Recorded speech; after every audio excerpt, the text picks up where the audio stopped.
The Cold War was fought not with tanks and bombers, but with secrets and paranoia. And the epicenter of that paranoia was Berlin. Divided by concrete and fear, West Berlin was a solitary Allied island deep inside the hostile Soviet zone. For the CIA, Central Intelligence Agency, and the British SIS, Secret Intelligence Service, the biggest prize wasn't a satellite. It was information flowing on Soviet landlines. Every call, every coded message, every movement order for the Red Army and the KGB was traveling through heavily shielded cables deep underground. If the West could tap those cables, they would own the Cold War. In 1954, a plan was hatched that defied all logic and conventional warfare. Operation Gold, or what became known simply as the Berlin Tunnel. The idea was audaciously simple. Dig a half-mile-long tunnel directly from the American sector into the Soviet sector and tap the vital communication cables buried 15 feet beneath a main road. This was a billion-dollar gamble that carried a life-or-death price tag. If the Soviets discovered the tunnel, it would have been an international crisis, possibly leading to the start of a Third World War. The construction was a feat of engineering and operational paranoia. The tunnel was built under the guise of constructing a radar station. The CIA disguised the entrance behind a massive soundproof building, complete with fake offices and machinery. The digging itself was agonizing. Workers faced constant threats.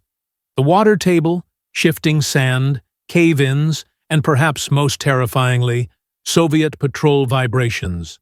For 11 months, men dug in absolute silence, hauling over 3,000 tons of dirt back through the American sector. The fear was paralyzing. Every shovel scrape, every heavy breath could alert a patrol above. Finally, in February 1955, the CIA reached their target.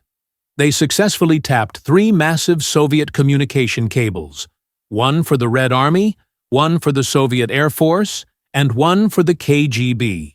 For almost a year, the tunnel delivered a torrent of gold. 35 tons of recorded conversations, messages, and intelligence reports. They learned the exact capabilities of the Soviet forces in East Germany, their strategic weaknesses, and, most crucially, the identities of countless Soviet agents. The flow of intelligence was unprecedented. It was as if the KGB had opened its front door for the CIA. The problem was that the Soviets knew.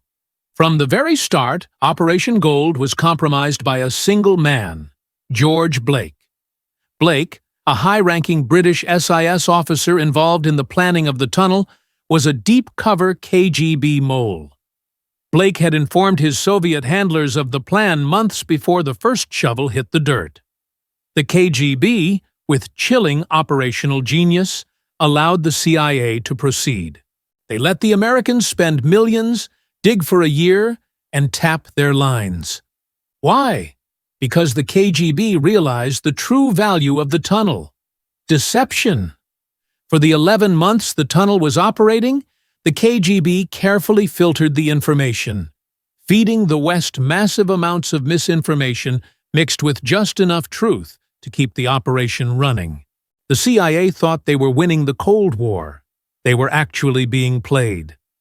In April 1956, the KGB discovered the tunnel in a fake, heavily publicized operation.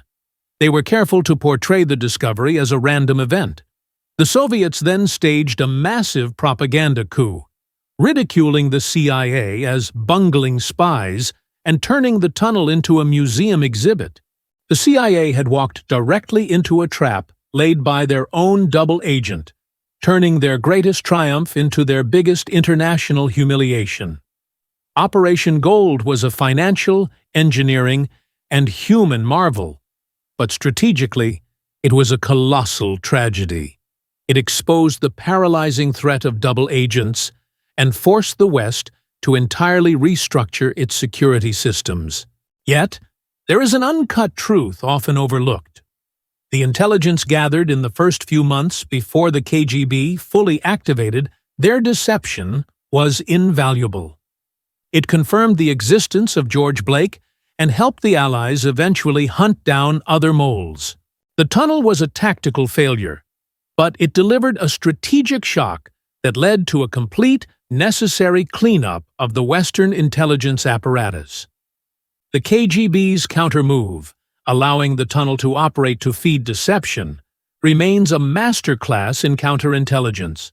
Operation Gold is not just a story of digging and tapping. It is the definitive, brutal story of the Cold War itself.